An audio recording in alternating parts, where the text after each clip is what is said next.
नमस्कार। सत्य हिंदी में आपका स्वागत है। मैं हूं प्रमोद मलिक। तालिबान के खिलाफ ज़बरदस्त विरोध हो रहा है। एक जगह नहीं, दो जगह नहीं, देश के अलग अलग हिस्सों में काफ़ी प्रतिरोध का सामना करना पड़ रहा है तालिबान को।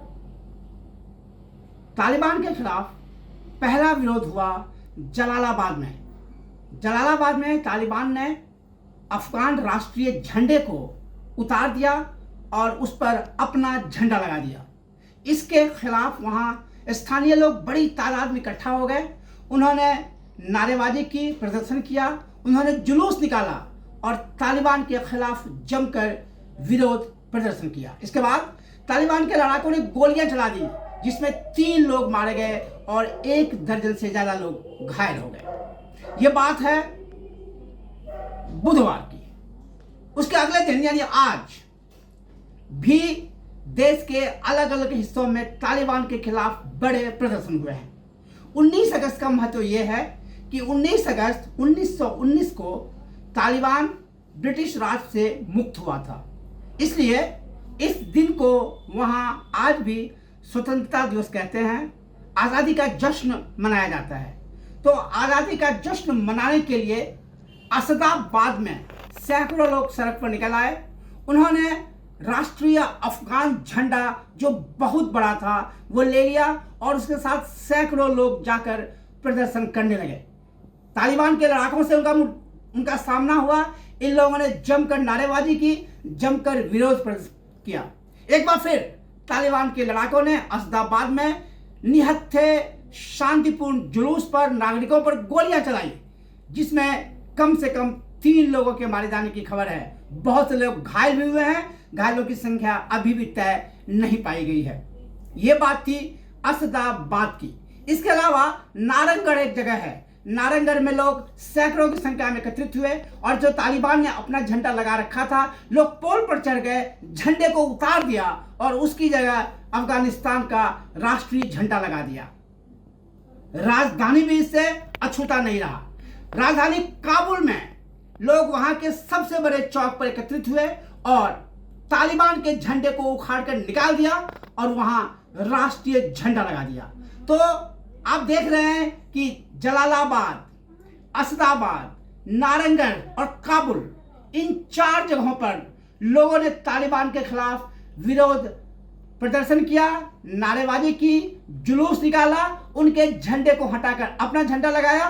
तालिबान के लड़ाकों ने गोलियां चलाई और इसमें कई लोग मारे गए और कई लोग घायल हो गए।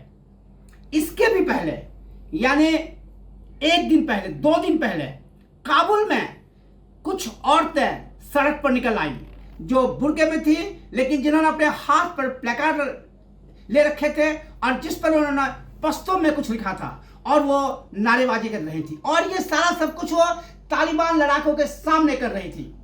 एक तालिबान लड़ाका जो बंदूक लटकाए हुए था, उन्हें कुछ कह रहा था। मैंने वो वीडियो देखा, लेकिन वो पश्तो भाषा में था जो मैं नहीं जानता, इसलिए मैं ये नहीं समझ पाया कि वो लड़ाका क्या कह रहा था। लेकिन ये साफ था कि वो लड़ाका उन महिलाओं को कुछ हिदायत दे रहा था, उन्हें रोकने की कोशिश कर रहा था और वो महिलाएं पूरे जोश और खरोश के साथ उसके सामने अड़ी हुई थी और नारेबाजी कर रही थी। और उस लड़ाके के ठीक पीछे एक बहुत बड़ी गाड़ी थी जिसमें दर्जनों लड़ाके AK-47 लटकाए हुए खड़े थे। वो काफी नाराज लग रहे थे, गुस्से में लग रहे थे, लेकिन वो 4 बहादुर अफगान महिलाएं तालिबान के खिलाफ नारे लगाती रही। ये था उनका विरोध। तो काबुल पर जिस तरह तालिबान ने आनन फानन में कब्जा कर लिया, बहुत ही शांतिपूर्ण ढंग से सत्ता का हस्तांतरण हो गया, उससे ये न माना जाए कि तालिबान को लोगों ने स्वीकार कर लिया। और बताऊं मैं आपको, तालिबान के लिए बहुत बड़ी मुसीबत आ रही है पंजशेर की घाटी से। तालिबान के खिलाफ लड़ने वाले बहुत बड़े नेता थे अहमद शाह मसूद। अहमद शाह मसूद को पंजशेर का शेर कहा जाता है। वो अफगान के आइकॉनिक फिगर है और मॉडर्न अफगान में उन्हें लगभग फादर ऑफ द नेशन माना जाता है। अहमद शाह मसूद ने पहले रूसी फौजों के खिलाफ लंबी लड़ाई लड़ी थी।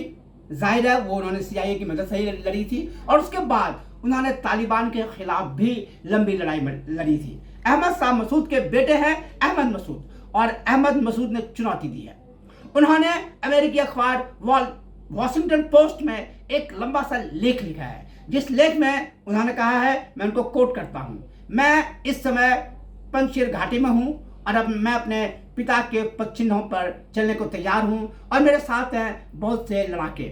मैंने बहुत सा हथियार इकट्ठा कर रखा है क्योंकि मैं जानता था कि आज का दिन तो एक न एक दिन आना ही था। ये थे अहमद मसूद के शब्द। अहमद मसूद जो अहमद शाह मसूद के बेटे हैं। अहमद शाह मसूद के बेटे अकेले नहीं हैं, उनके साथ हैं पूर्व उपराष्ट्रपति अमीरुल्लाह सालेह। अमीरुल्लाह सालेह ने ट्वीट किया, साफ शब्दों में कहा कि वो तालिबान को किसी कंडीशन में स्वीकार नहीं करेंगे। उन्होंने कहा कि वो अभी भी कार्यवाहक राष्ट्रपति हैं, अर्थात अमीरुल्लाह सालेह ने जो भी पंजशीर घाटी में है, उन्होंने अपने आप को अफगानिस्तान का कार्यवाहक राष्ट्रपति घोषित कर दिया। उन्होंने कहा कि संविधान के मुताबिक जब राष्ट्रपति पद पर नहीं होता है तो उपराष्ट्रपति कार्यवाहक राष्ट्रपति होता है, जो मैं हूं, और मैं कभी भी किसी भी स्थिति में तालिबान को स्वीकार नहीं करूंगा। अमीरुल्लाह सालेह ने यह भी कहा कि वे और तालिबान एक छत के नीचे नहीं रह सकते, वे तालिबान को स्वीकार नहीं कर सकते। और फिर उन्होंने एक और ट्वीट किया जिसमें उन्होंने कहा कि वो तालिबान के खिलाफ लंबे लड़ाई की तैयारी में है। और एक नेता है बिस्मिल्लाह खान मोहम्मद, वो भी अहमद मसूद के साथ है। तो पंजशीर घाटी में अहमद मसूद, बिस्मिल्लाह खान मोहम्मद, अमीरुल्लाह सालेह और बहुत से लोग हैं, लड़ाके हैं जो कमर कस रहे हैं, जिनके पास हथियार है, जैसा उनका क्लेम है और उनका कहना है कि तालिबान को वो चुनौती देंगे और तालिबान के खिलाफ लंबी और निर्णायक लड़ाई लड़ेंगे। इसलिए ये ना माना जाए कि तालिबान का रास्ता निष्कंटक है, ये ना माना जाए कि तालिबान का लोग स्वागत कर रहे हैं जैसा कि कई जगह विरोध हुआ है, ये ना माना जाए कि तालिबान ने पूरे अफगानिस्तान को जीत लिया है, क्योंकि पंजशीर घाटी में तालिबान के लड़ाके फटक भी नहीं पाए, दूर दूर तक उनका कहीं नामो निशान नहीं है। तो तालिबान के लिए केक वॉक नहीं है। तालिबान के लोग ये ना समझे कि उन्हें अफगानिस्तान की जनता ने खुशी खुशी स्वीकार कर लिया है। तालिबान को एक बहुत लंबी लड़ाई लड़नी पड़ेगी पंजशीर घाटी में, और तालिबान को सामना करना पड़ेगा अफगानिस्तान की महिलाओं का, औरतों का, तालिबान को सामना करना पड़ेगा अफगानिस्तान की जनता का। और इसका नतीजा क्या होगा ये हम जल्दी ही देखेंगे और मैं आपको बताऊंगा कि क्या हो रहा है। देखते रहिए सत्यहिंदी.com। आप हमारे फेसबुक पेज को लाइक करें, फॉलो करें, हमारे ट्विटर अकाउंट को फॉलो करें, सब्सक्राइब करें हमारे यूट्यूब चैनल को और डाउनलोड करें सत्य हिंदी ऐप को, जिसका लिंक इसी वीडियो के डिस्क्रिप्शन में लगा हुआ है। तो देखते रहें सत्यहिंदी.com। सत्य हिंदी का ऐप डाउनलोड करें गूगल प्ले स्टोर पर।